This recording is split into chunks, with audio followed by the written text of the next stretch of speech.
What's up, guys? Fooch from FoochTV here. Happy New Year 2020. This is an uncut and unedited video. So if you have issues with any bad language, I would go ahead, or sensitive topics for that matter, I would go ahead and turn this video off right now because we are going to get real for a moment. You know, it's the end of the year. I figured I'd make a video, but as the end of the year approaches, I kind of turn into a lazy shit. And I figured, hey, I should just do something kind of fun and uncut and, you know, get to know you guys a little bit better, whoever's watching this video, and kind of just recap my year. This year, 2020, has been a very weird and interesting year for, you know, me and the rest of the world. So I just wanted to kind of talk about my year and how I kind of started this whole YouTube journey. I'm not looking at a script right now. I just have I have all of my videos that I've made on YouTube open, and I kind of just want to go through kind of like the timeline of videos that I made and what I was thinking when making each of the videos. So the year started off, it seemed like everything was fine, and then I actually did get to travel once this year. I went to Japan to visit some friends, and this is probably when Corona was kind of becoming a thing. I remember I went to Japan at the end of January, and it was kind of a thing, so I was a little bit scared, but, you know, I wasn't sure how big this was. I think I kind of felt like it was the bird flu, where obviously the bird flu is very serious, but it's like one of those things where it's only refined to China, or it's only refined to this one country, so it's not really that big of a deal. Obviously getting it would be really bad, but it's not something to be worried about. I remember in the airport leaving to come back to Korea. I think it was the last day of January, the beginning of this year, and I was reading like some meme about Corona. It was like that turtle from, I think, a Kung Fu Panda turtle, and someone was like, "Oh, a Chinese guy is coughing next to me," and then the meme was, "Oh, my time has come." It was just the turtle that acknowledging that they may about to die. So it was all kind of fun and games back then. And then things got very serious, of course, especially in Korea, thanks to a cult called Shincheonji. Members were congregating in Daegu, and Korea went from not that many cases, and it just skyrocketed to one of the most, dangerous places in terms of the virus in the world. That was in Daegu. I'm currently in Seoul, but it kind of got scary. I think the numbers jumped to around, 3,000 or so. And as a result, the work that I had been doing, which I don't really want to disclose now, because even though I'm comfortable being open and talking about certain things on this channel that a lot of other people are scared to talk about, I still don't want it super easy for someone to get really upset or butthurt at what I say and try to get me fired from those jobs. So I'm not going to say exactly what it is I do at the moment. Maybe in the future I will. However, those jobs were getting cut down. And now a lot of stuff is online, but back then people were still not very comfortable with using Zoom, and it wasn't as mainstream as it is now. So everything was kind of getting cut down a bit. And by the end of February, I had loads of free time. My gym was closed. I didn't have work, or I had a few things, but it wasn't, majority of the stuff got cut. So I had a lot of free time, and something that I've always thought about doing was kind of creating a YouTube channel. So I said, hey, let's give this a shot. And at first I really wasn't quite sure what I wanted to do. At first what I didn't want to do is I didn't want to make a ficky fucky, what I call ficky fucky. I didn't make that term up. I learned that from a buddy. A ficky fucky is kind of just like, you know, like a silly type of thing. I didn't want to make a ficky fucky YouTube channel of that a lot of foreigners have. It's, oh yeah, look at me, I'm a foreigner, I'm eating Korean food, or oh, look at me, I'm a foreigner, I'm eating snacks. And, you know, it's one, I think that stuff is not very, you know, mentally stimulating. I think it's just, you know, you're just watching someone eat Korean food. It's just, I like it. I can't understand the appeal. It's already been done. I think it's stupid. It's not adding any extra value. So I didn't want to do that, but I didn't really know what I wanted to do. So, the first thing I did was about the virus. So I made a video. It was in this room, same exact background as you see here. Maybe you've noticed that scroll, which is like, you know, every day, have a good day. If you don't know what that means, there's also a little pig with the moon.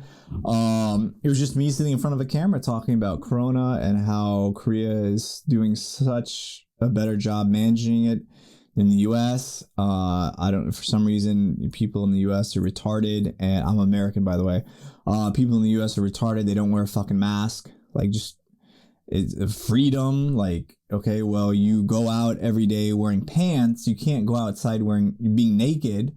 You know, in the US, you can't be drunk. You get arrested or at least fined for public drunkenness. So you can't do all of these things that would, you know, I think those things impede on freedom. But, you know, wearing a mask, that's where a lot of people seem to be drawing the line, even though it doesn't, you know, if you put on a mask, it seems clear that the particles coming from your mouth with all the germs, it's being stopped by these masks, especially the KF94, which this is. It, you know, it blocks a lot of that, the spit and the germs. And it just seems like if everyone's wearing a mask, there's less germs flying around, and it makes sense. And I don't understand how that's impeding on freedoms, especially if you already have to like wear clothes and whatnot. And, you know, the US government is very corrupt and they do a lot of shady shit, but I don't think wearing a mask is where they're trying to steal, you know, people's freedom away. But yeah, so I was just kind of talking about how Korea is much better in that regard. And then I made a video about the Nth Room. When I first, you know, before I made the video, I had kind of heard some people talking about it through my work and through friends. I kind of hear about major events happening, and I heard about how they were releasing this dude's name, Jo Ju-bin. And for me, when you release somebody's name in Korea, like, releasing a name in Korea is worse than getting jail time, because you get jail time, but at least you can return to your normal life. Whereas if you release your identity, like, Koreans will shun you from society for the rest of your life. So having your name exposed for committing a crime is probably one of the worst punishments you could receive in Korea. So the fact that this 24-year-old kid was having his name released, I was like, whoa, this must be some serious shit, and which is why I looked into it. And when I was reading some of the stuff, there wasn't a lot of information available at that time. This was March something. I want to say they released his name around March 24th or 25th. So there's nothing in English. And there was some stuff in Korean, and I was going through that. And when I was reading about, you know, Telegram sex slaves and, you know, girls putting foreign objects, including insects, into their vagina and like eating shit and everything, I was like, holy shit, this is fucking insane. Which is why I, you know, looking back at the video, it's really terrible. I think it was the second I recorded it once. I'm using this microphone here, and I think I recorded it, but something had screwed up with the mic, so I had to do it again. But I was just, I was in a state of shock when I was reading about it. So it was like, I think it was like midnight or 1 a.m. and I was like, no, I got to get this video up now, because this is just insane, and this is going to blow up and be international news. So I made the video, which, you know, it was honestly not that great of a video, but it kind of I got spoiled because of it just happened to be right before that topic became a trending topic. And that video got, right now it has 6.7 thousand views. I think it's in the top 5 or top 6 of my most viewed videos. So I really got spoiled because that's kind of unheard of for, I mean, not unheard of. I mean, people, they make these videos, they get lucky, they have, a shitload of views. But, a lot of people, when they start their YouTube channel, they only have, like if a video gets, 50 views or 100 views, that's, considered pretty decent. But this was, 6.7 thousand views. And it's weird because, sorry, I'm just looking at my watch because I'm very paranoid that, I'm kind of, I could see that I clicked the record button as an iWatch. I click the record button and I'm always paranoid that during a video like this, the phone will just suddenly glitch and stop recording. And then I'll just be talking for like 20 minutes and to nobody. So don't worry about that. So I figured that as a YouTube connoisseur, just watching YouTube videos, when you're just watching random videos, a lot of videos have like 1 million views, 100,000 views. I would always feel like a video is not worth watching unless it had at least 10,000 views. That would be like the bare minimum. Between 10,000 to 50,000 would be like a normal kind of video, not so popular. 100,000 and above would be kind of like normal. And then 1 million would be like a decently popular video. However, when I started making videos, I realized, yeah, that's not the case. It's actually really, really difficult, especially if you don't have that many subscribers, to make a video that has 10,000 views. That's actually a lot. So as a creator, I realized, no, like normally, you don't get that many views, especially in the beginning. So I was kind of spoiled by getting, 6.7 thousand views, which is like very like, I was very happy, but it also kind of made me spoiled. So yeah, I made that video, and then after that, I made the Korean food is not spicy video. That was it's kind of like a mukbang, but I kind of just got fed up with Korean people thinking that their food is spicy. Korean food is not spicy. There are some spicy foods that are, trying to be very spicy, but in general, Korean food's not very spicy. I did know a girl from South Africa a while ago that she said even kimchi was spicy. But I mean, if you think kimchi is spicy, then you're just, I don't know how bland the normal food they eat in South Africa is, but kimchi's not spicy. If you can have, kimchi's probably equivalent to like a mild level salsa. And, it goes up from there. But majority of Korean food is not spicy. They do have a couple of spicy foods or variations of food to make it spicier to appeal to a certain, taste. So it got really, really, really fucking annoying. And it still does when I'm asked, because I'm a foreigner, if I can eat spicy food. When if you ask me and you're asking everyone else in the group, that's fine. But specifically, Koreans will ask you if you're a foreigner, just because you're a foreigner, if you eat spicy food. That gets really fucking annoying. So I made a video eating these bulldakbokkeumyeon, which is considered the spiciest noodles. They're not that bad. I had the heck variety, or the nuclear variety of the bulldakbokkeumyeon. It was kind of spicy. They're trying on purpose to be the super spiciest noodles. It is kind of spicy, but I had that, and then I mixed the sauce with some kimbap to show it's not a big deal, and kind of get into bitching about being asked that. But first world problems, right? I don't, especially as a white person in Asia, I do not experience, or I shouldn't say Asia, as a white person in Korea, I don't experience any racism, so I'm very grateful for that. So it's just, first world problems.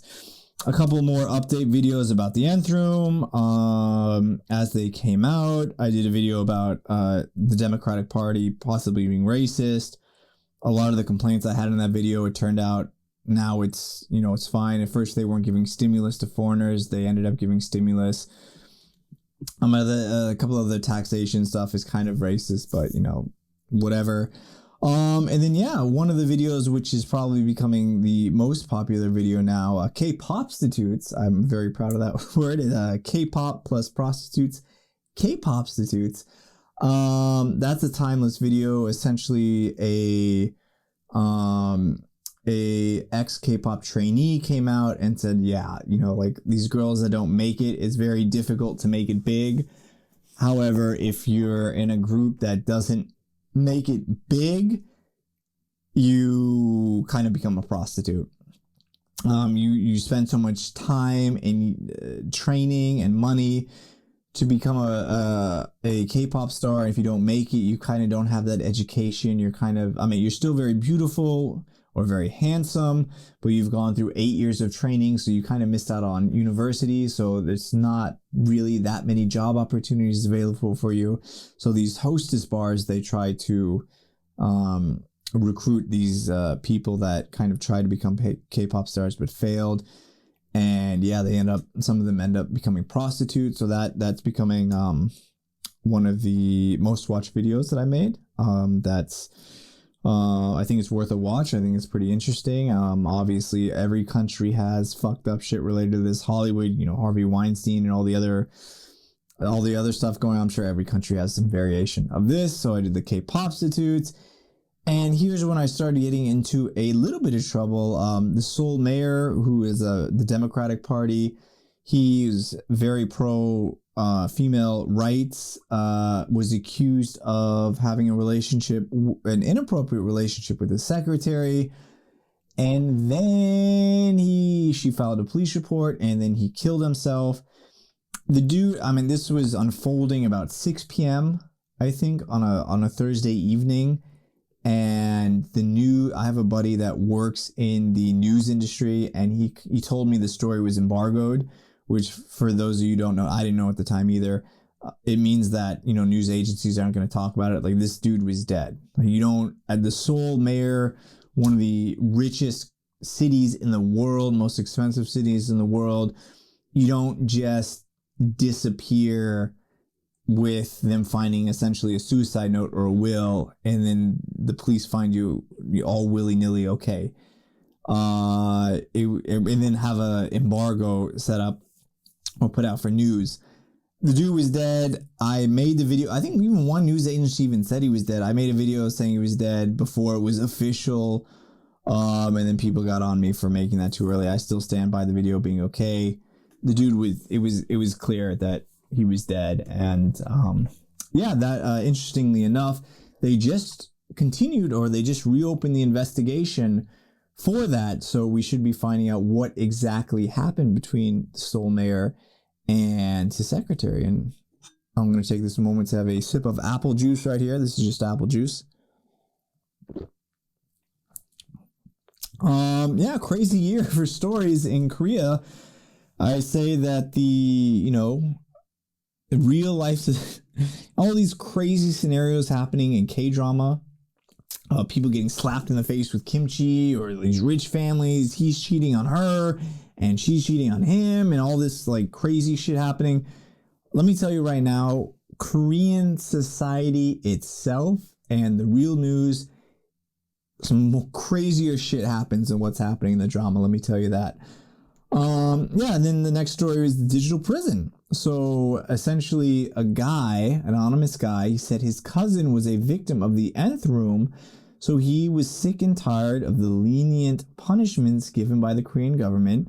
So he decided to take the law in his own hands and create this vigilante website called Digital Prison, where he posted the identities and names of convicted sex offenders. So the Welcome to Video guy was there. This is the guy that created the largest child pornography website on the dark web that has been discovered to date. He ran this website. He got arrested. He got 1.5 years in jail. 1.5 years.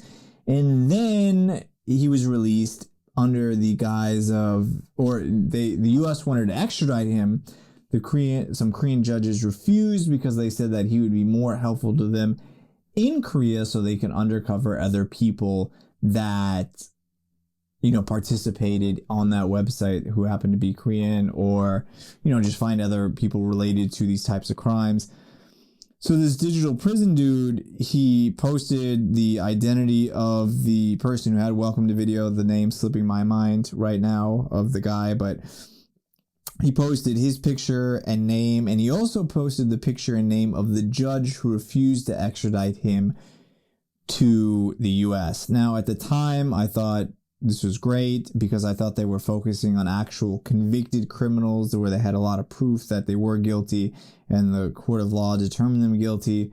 However, I heard some issues with digital prison. They started posting people that were just accused and apparently had proof that they committed some sort of sexual crime. And digital prison had made at least one or two mistakes during the time that they were operating, where they posted the wrong guy's name and photo. And even though they took it down, once the guy messaged them, the damage was kind of already done. He was already being accused and being sent, text messages stating like, hey, like, fuck you. You sexually harassed this person. That guy was innocent. So then it kind of went into that, not just attacking people that are convicted, but kind of accused. And then the whole website blew up back in September or October, where a Korea University student, I didn't do a follow-up video, so maybe some people don't know about this. A Korea University student was accused of trying to make a deep fake video of a fellow university female student. I don't remember the details offhand. He either knew her and wanted to get revenge on her for something, or he just wanted to like pleasure himself with those pictures. But he wanted to have some deep fake made with her pictures, and it turned out that the guy he was talking to was one of the guy who ran the digital prison. And then as a result, his information got posted on the digital prison website. He tried to appeal and get that information taken down. The digital prison said, no, like there's no evidence that, this is not what you wanted. This is not you. You definitely did this. And then he ended up committing suicide. Now, which was terrible. And after that, the Korean government got very serious and they shut down the website. And it turns out the guy who was operating the website was staying in Vietnam, and then they arrested him and extradited him back to Korea. Now, from what I understand from people that also dislike the digital prison, apparently the KU student, there was enough evidence to kind of prove that he was guilty. The excuses he was giving for why he didn't do that, apparently didn't make sense. So he was guilty for trying to make the deep fakes. However, whether or not the punishment, again, having your name and face published in Korea is one of the worst things that could happen to you, and it could result in, very long lifetime damages, worse than jail time. So whether or not that was an appropriate punishment or not, that's questionable. He ended up committing suicide, which is an absolute tragedy. So the website got shut down, the digital prison operator got arrested. That's that. I did a video about five things about five things I love about living in Korea. It was a short list. I love living in this country. Korea is the best country in the world, I believe. Screw the US. I don't want to go back there. I want to stay in Korea. It's the best country. And there's things that can be improved about it. Overall, I think it's the best. I made a video about talking about why it's the best. That's that. And then I did a full comprehensive video about the Nth Room, which was such a pain in the ass to do because it was so convoluted. There was information all over the place. I used a website called Okyere, which is the Korean Wikipedia, except it's just a shittier version of Wikipedia. I'm sorry. Wikipedia is just, everything's on one page.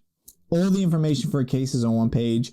Okyere, like they have the Nth Room main page, and then they have a separate page for the crimes related to the Nth Room, and then they have a page for, Joju Bean. I know he's Box the Bong, but he's related to the Nth Room.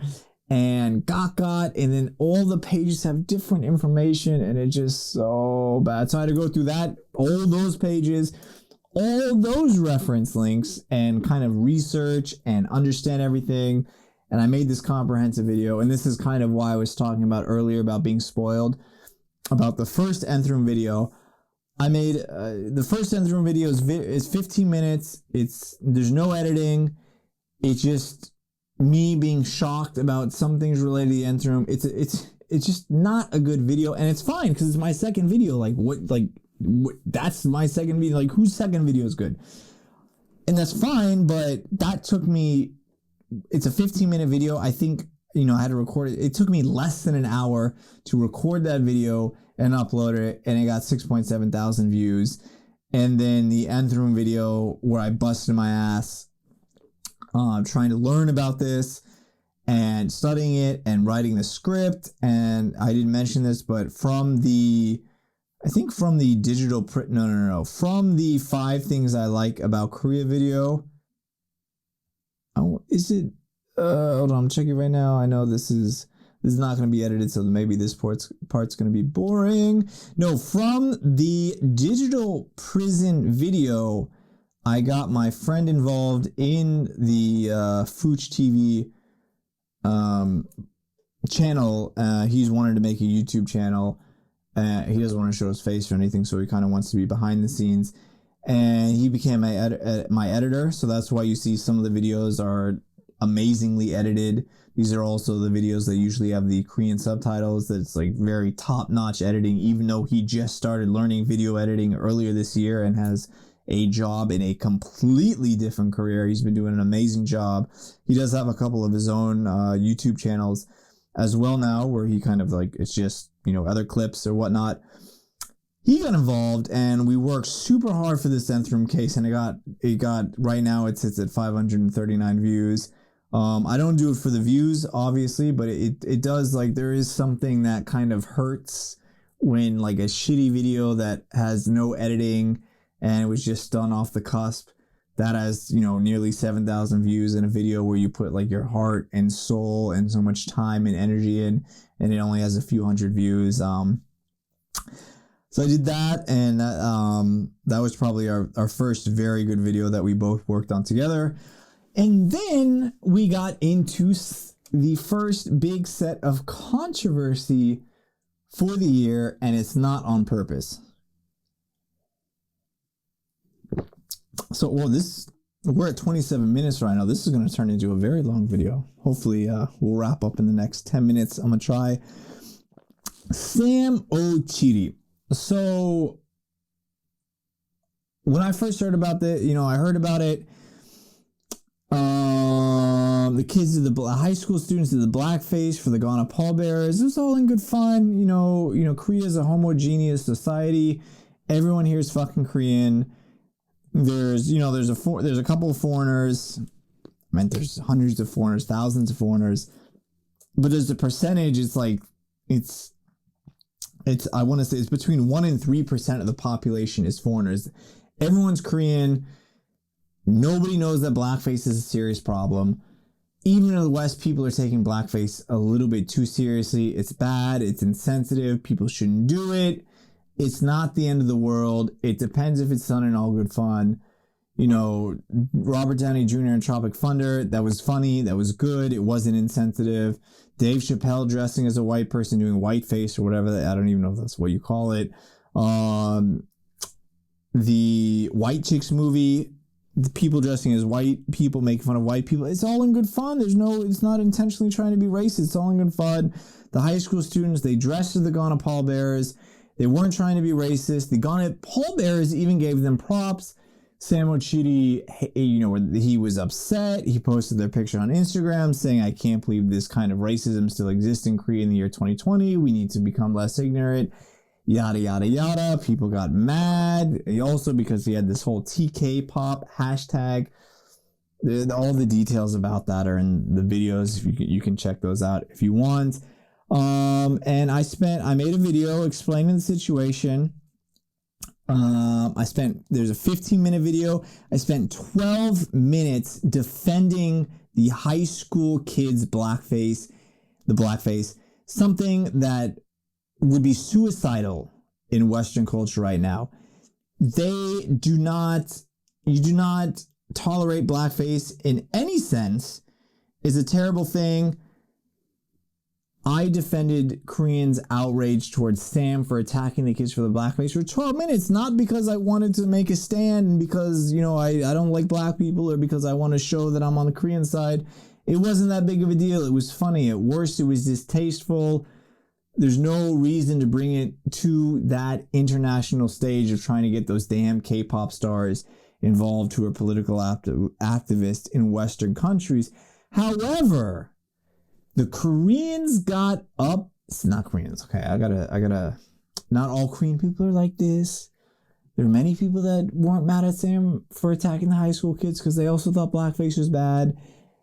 There was a group of people that were so upset about Sam attacking the high school students that they went through his Instagram profile, which is probably still offline to this date, and they found a picture with Park Eun-hye. Not Park Geun-hye. Park Geun-hye is the previous president. It's very similar. Park Eun-hye. She's a very beautiful woman. She has a husband and she has 2 kids. Both Sam Okyere, who's black, and this actress, they were wearing orange. And he posted a picture between the two of them, and he had a comment. The caption for the picture is orange is the new black. It's a stupid dad joke, whatever. What is it? Aja gag. It's a dad joke. Orange is the new black. He's black. He's wearing orange. Ha ha ha ha. Whatever. It's just stupid. I mean, it's lame. It's fun. Whatever. I'm not hating on that joke, by the way. I love dad jokes. I live for dad jokes. And one of his black female followers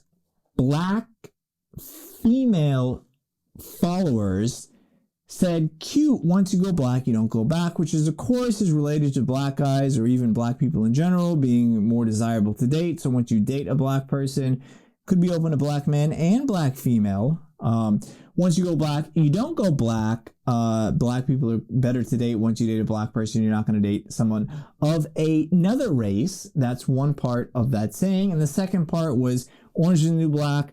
Once you go back, you don't go black. Or once you go black, you don't go back. It's a play on words. It's a pun. It's a stupid joke. It's cute. It's not offensive, whatever. Koreans, some Koreans, not all Koreans, some Koreans, Sam Okyere replied, preach. And preach is like, oh yeah, 맞지, 맞죠, 그쵸. Or yeah, you say it, that's true. And then some people said it was sexual harassment. And when I found out about that, I got pissed because this is absolutely insane. Do you know how many sexual crimes are happening in Korea? There's prostitution, which is illegal. There's ads for this prostitution thrown all over the floor. There's, the Nth Room happened this year, which was actually absolutely heinous. There was Burning Sun last year. There's these campaigns about getting rid of these spy cams in bathrooms, and then people are up in arms against this preach to, once you go black, you don't go back, which was too just orange is the new black. It was just absolutely insane and it pissed me off. So I made this video, 15-minute video. I spent 12 minutes attacking Sam and defending the people that were upset. And I spent 3 minutes saying, hey, if you compare the rage that you have for this simple comment, or if you scale the rage you have for this, that means if somebody actually did rape someone or did do something really strong, you would be out in the streets lynching this other person that raped this girl if you're going to get this upset as someone for saying preach to once you go black, you don't go back. So I was pissed off. And actually, this is like super uncut. Originally, and again, this is partially joking. This is partially being emotionally upset. This is, I want to be informative. I want to be real, but I also want to have that comedy aspect of it, which is something that I haven't been able to make to my videos, which I kind of want to hope. I want to be more of like a Joe Rogan, Bill Burr, like speaking truth, but also being funny. So it's like what I'm saying is truth, but it's not like verbatim truth. I said that 90% of Korean men would want to sleep with this chick. And, you know, she's married, she has kids, people are like white knighting her, like these guys. I'm like, dude, like if you had a chance, if she was in your bed naked right now, you would definitely fuck her. And this was something that I just said that I guarantee that 90% of Korean men would sleep with her if they had the chance. And my friend who edits the videos, he's like, dude, no, you can't say that.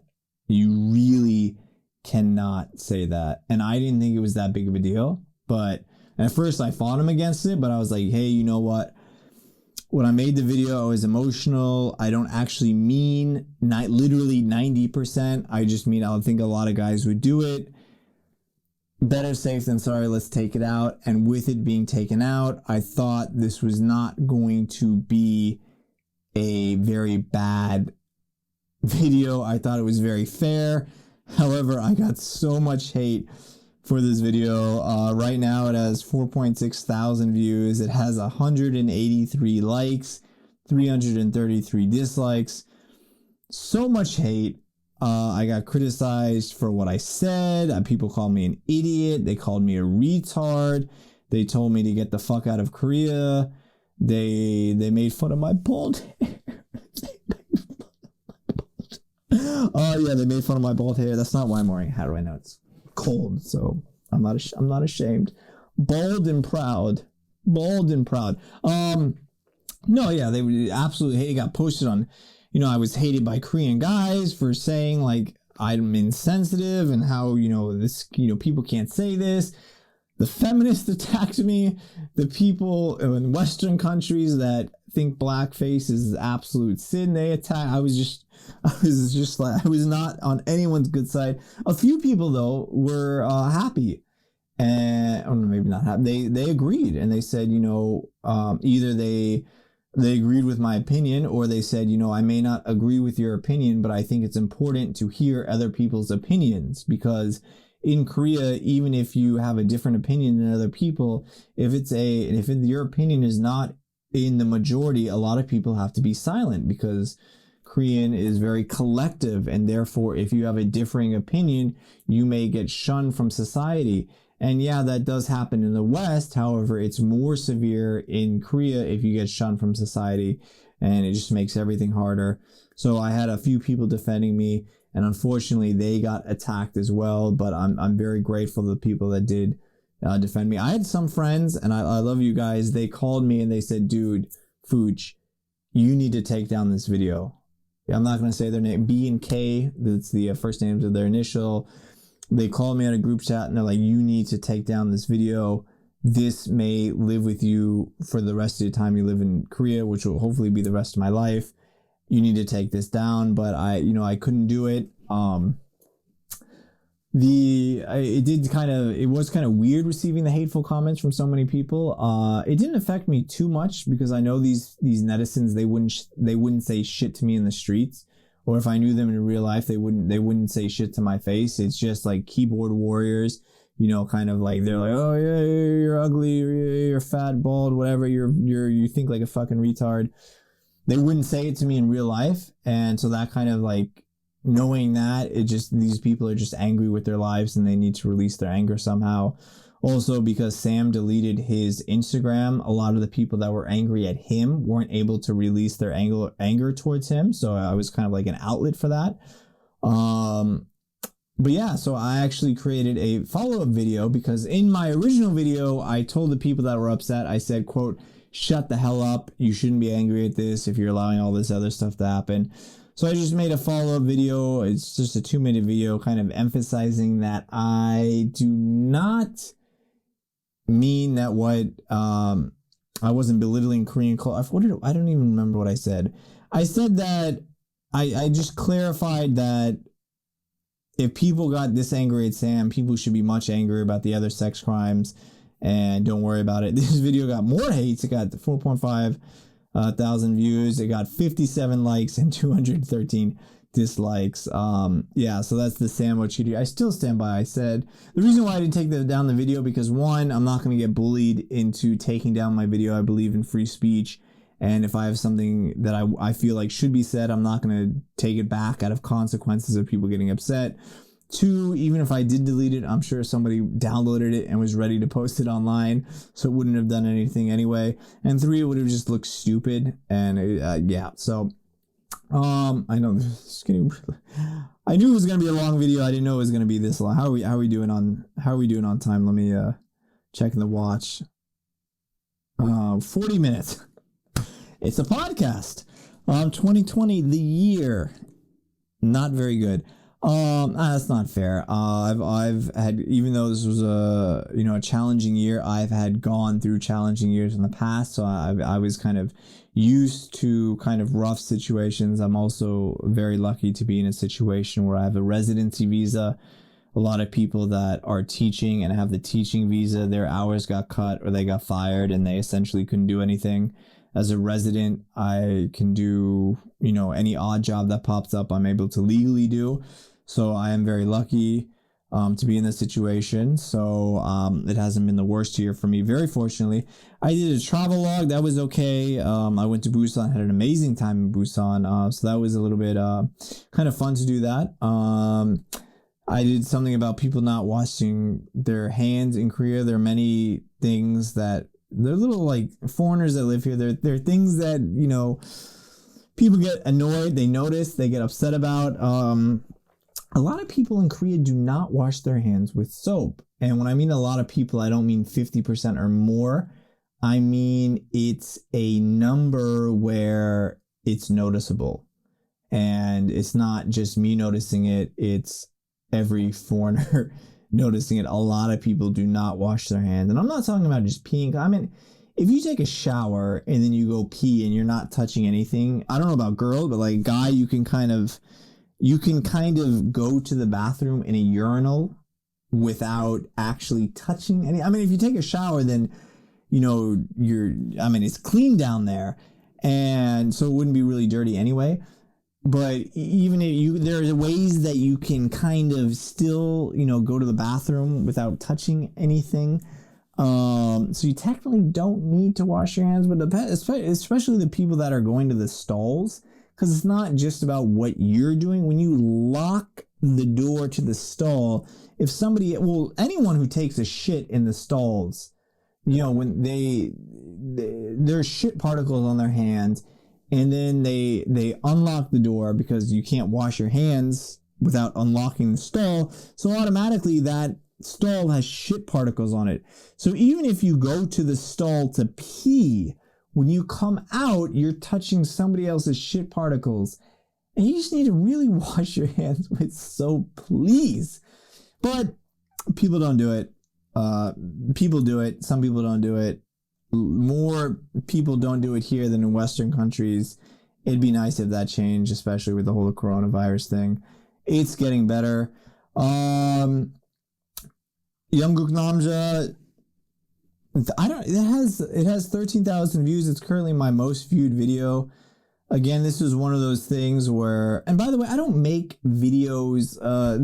During the sandwich shitty video, people were accusing me. They were like, "Oh, you're just saying that possibly to get views." I don't care.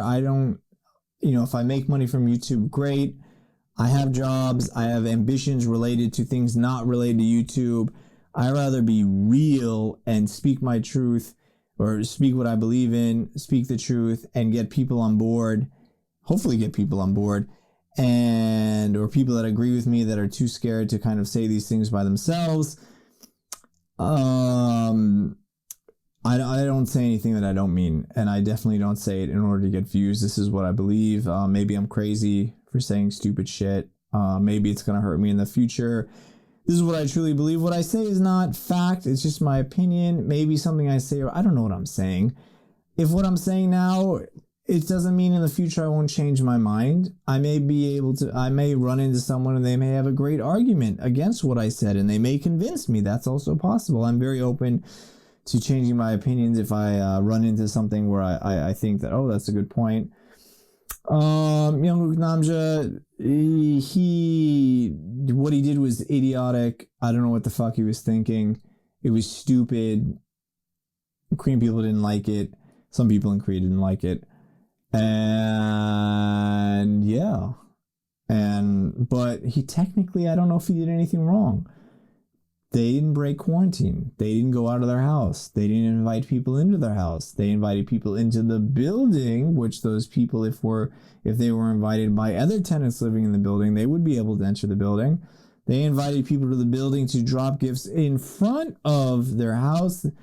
Gabby went out. She picked up the gift. She blew out the candles. She thanked them. They had a conversation 6 meters apart. The guests were wearing their masks.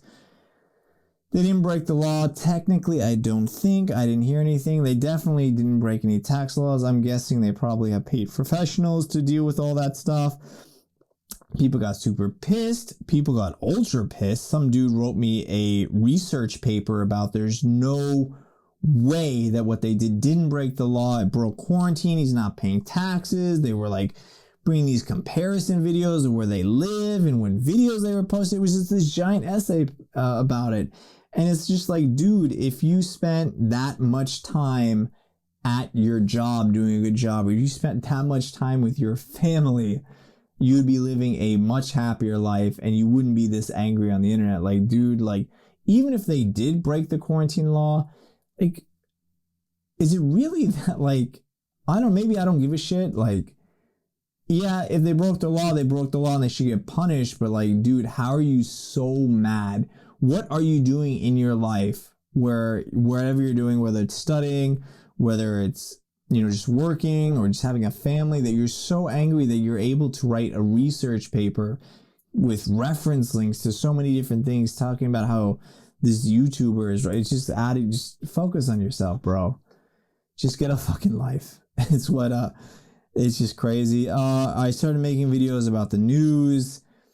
Random news story. I did, Chinese citizens outraged about BTS. Oh my God, don't get me started about China because I don't want to get banned in China. I want to sell out and start a business in China, as much as I disapprove with Korea taking China's side and how they pollute our air and how they're trying to take over the world. I will sell out one day and I will open a business in China to make that money because I want to get mine, and I'm not the Nelson Mandelas of the world willing to sacrifice 30 years of my life in jail for a purpose.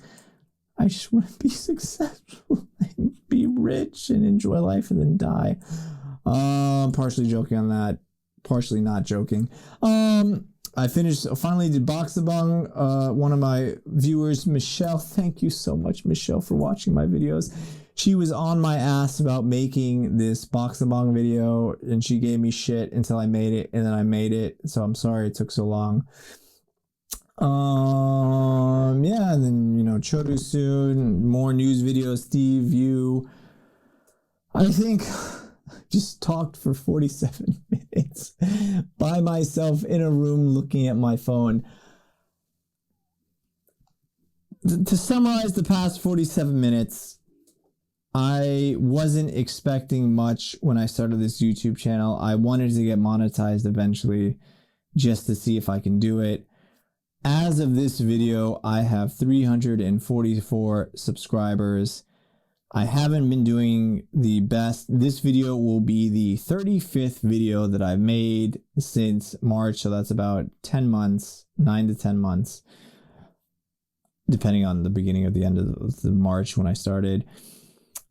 I will be moving at the end of next month right now I live in a 3-bedroom, 2-bath with 2 roommates, which means I can really only have this room as my own room. I will, from the end of next month, be living in a new home that has an extra bedroom, and I will have a dedicated setup to YouTube. The camera or the tripod will be set up. The green screen will be set up.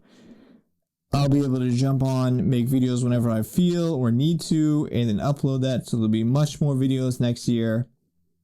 I have so many ideas for videos that I want to make, like, why is marijuana illegal in Korea? I have a video I'm working on. I can't really talk about it. It's an undercover video about female-only forms and something bad that they're doing. I can't really get into it now. I will get into it soon. Maybe I'll be tackling Korea and Japan next year. That's a big video that is probably going to get me beheaded and kicked out of the country. That's a video that I need to make.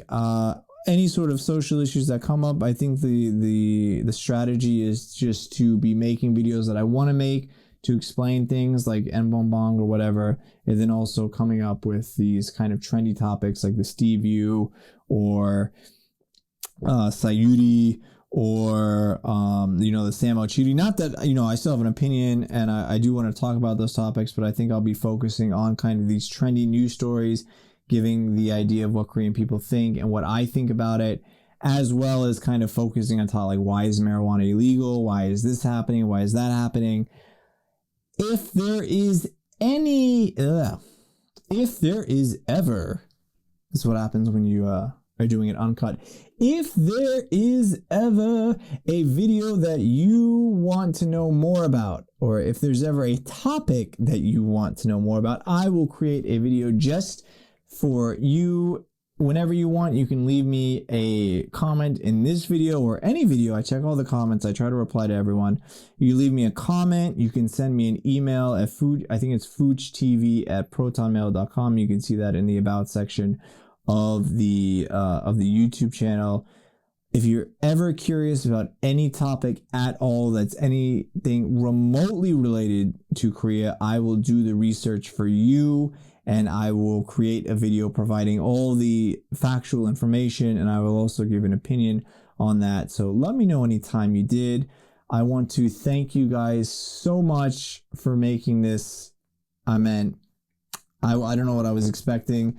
I'm very grateful and proud. That's what I was going to say first. I'm very proud, but I'm also very grateful to have 344 people, a lot of people I've never met before, watching my videos. And even though with these Sam Okyere videos and even mostly Sam Okyere videos, but like some other videos receiving some hate, I got some very positive comments, and even one positive comment will, it will motivate me to keep going and keep making it, because, that's all we really need. I think Jordan Peterson says that we're only, a few people away from 1 million people. If each person can influence like 100,000 people or 10,000 people, you're only 2 or 3 steps away from being able to influence 1 million people in a way that you never know how. So even if I receive one comment saying, hey, I like the work you're doing, I agree with you, but I'm not able to, state this opinion. The point of this channel really is to kind of create a more open society in Korea and allow people to have with differing opinions to express their opinions. I'm so fucking tired of the PC culture, political correctness culture in the West, and you better not bring that shit to Korea. Don't bring it to Korea. We don't want it. It's already coming here. Leave that shit in your own dilapidated country. You know who I'm talking to, the US. It's a shit country. It's a great country that's becoming shit because everyone has their fucking head up their ass and is becoming snowflakes. And we don't need that in Korea. I don't want to lose another country. So I hope this channel motivates people to be more comfortable with speaking differing opinions. I'd like to thank you guys once more for staying tuned, watching my videos. If you like this video, go ahead and hit that like button. If you don't, hit the dislike. That's all right too. Subscribe to the channel if you haven't already. If you're a subscriber and you don't like the video, hit this unsubscribe. If you do whatever you want, it doesn't really matter to me. Monetized, not monetized, I'll still be here. You can't get rid of me. I will still be here. Share the video with your friends. Do whatever. Leave a comment below. Set off fireworks that say FoochTV in the sky.